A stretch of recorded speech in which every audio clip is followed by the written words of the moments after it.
Zahvaljujem poštovani predsedavajući, poštovani gospodine ministre, cenjene kolege poslanici.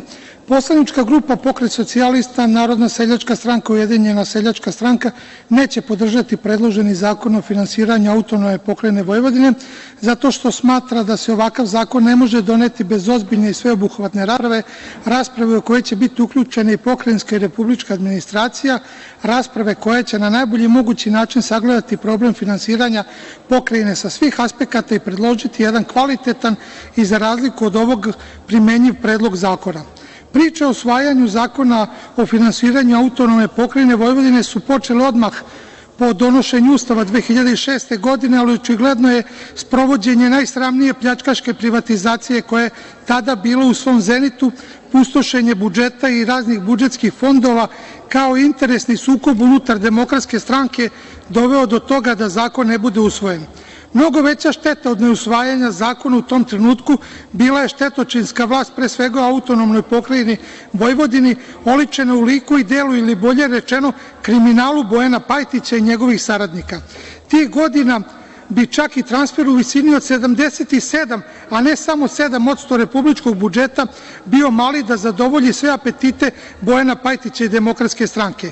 Umesto da donesu zakon o finansiranju autonomne pokrajine Vojvodine, Pajtićeva pokrajinska, kao i Tadićeva republička administracija su se bavile onim što su najbolje umeli – pljačkanjem države i građana.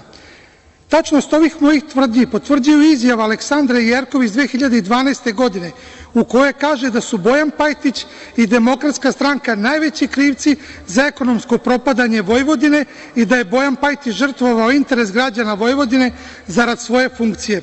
Pošto je koleginica Jerkov poznata kao više nego dosledan političar, bez obzira što je samo par meseci posle ove izjave imenovana za Pajtićevog savetnika, očigledno za dalje propadanje Vojvodine, ubeđen sam da bi, samo da je trenutno prisutna u sali, potvrdila da i dalje stoji iza svojih reči. Milionske malverzacije u Fondu za kapitalna ulaganja, pljačka Razvojne banke Vojvodine, afera „Heterlend“, Tesla banka, afera oko završetka izgradnje Bulevara Evrope u Novom Sadu, milioni evra pronevereni kroz Fond za sufinansiranje pogona za primenu novih tehnologija, namešteni konkursi pokrajinskih sekretarijata, malverzacije oko izgradnje Kamenice 2 su samo vrh ledenog brega u kriminalu koji je u to vreme sprovođen širom Vojvodine. Istini za volju, ništa manji stepen kriminala nije bio ni na republičkom nivou. Sve ovo dokazuje da je u stvari pravi cilj petooktobarskog uličnog puča bio pljačka i pustošenje Srbije, da se onaj 6. oktobar, za kojim već godinama plaču i navodno žale pojedini lideri DOS-a, jeste desio, samo što taj 6. oktobar nikad nije bio planiran kao dan koji treba da nešto bitno promeni u Srbiji, izuzev promene materijalnog stanja dobrog dela ljudi koji su predvodili taj puč. A gledajući privatne račune Đilasa, Živkovića i Pajtića, 6. oktobar je za njih više nego uspeo. Tema o kojoj danas raspravljamo predstavlja suštinu funkcionisanja Srbije i ona u stvari predstavlja pitanje fiskalne decentralizacije Republike Srbije. Danas, kada je po svim ekonomskim analizama domaćih i stranih institucija Srbija ekonomski stabilna zemlja, takva tema bi mogla da bude predmet rasprave unutar koje bi moglo da bude rešeno i pitanje finansiranja autonomne pokrajine Vojvodine, ukoliko se kako građani, tako i državni organi izjasne da su za prelazak na model fiskalne decentralizacije.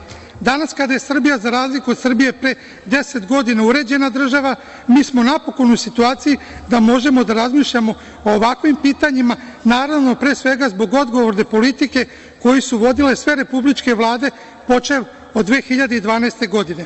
Pokret socijalista se od svog osnivanja zalagao za ravnomerno finansiranje svih delova države, što je od početka bila i politika Vlade čiji smo deo, u šta se možemo uveriti kroz ravnomernu raspoređenost brojnih projekata koje širom Srbije finansira republička Vlada, kao i kroz dovođenje stranih investitora u sve krajeve naše zemlje. Prošlo je vreme kada su u Srbiji živeli više i manje povlašćeni građani Srbije. Danas, ali i ubuduće, za nas će svi građani biti isti, biti jednaki, ravnopravni. U sklopu ovakve odgovorne politike Republička Vlada se maksimalno trudi da u potpunosti ispuni svoju ustavnu obavezu od 7% prenetih sredstava. Uporedo sa ovim transferima, Republička i pokrajinska Vlada su započele i niz velikih značajnih projekata koje zajedno finansiraju i sa tim ulaganjima iznos koji dobija autonomna pokrajina Vojvodina iz republičkog budžeta prelazi tu propisanu donju granicu od 7% i to na način da niko u Beogradu, centralnoj ili u južnoj Srbiji ne bude zakinut ni za jedan jedini dinar.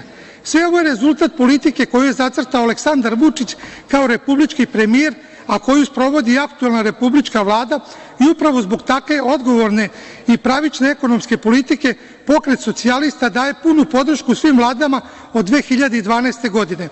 Da je ta politika u potpunosti ispravna, kao i da se finansiranje autonomne pokrajine Vojvodine obavlja na zadovoljavajući način, potvrđuje i podrška na izborima koju Aleksandar Vučić i njegova politika dobijaju od građana autonomne pokrajine Vojvodine u prethodnih 7 godina. I na kraju, po pitanju rezolucije Skupštine Srbije o Vojvodini, s obzirom da je predloženi dokument neustavan, ne bih ulazio u njegovo komentarisanje, uz napomenu da ni taj dokument nećemo podržati u danu za glasanje. Zahvaljujem.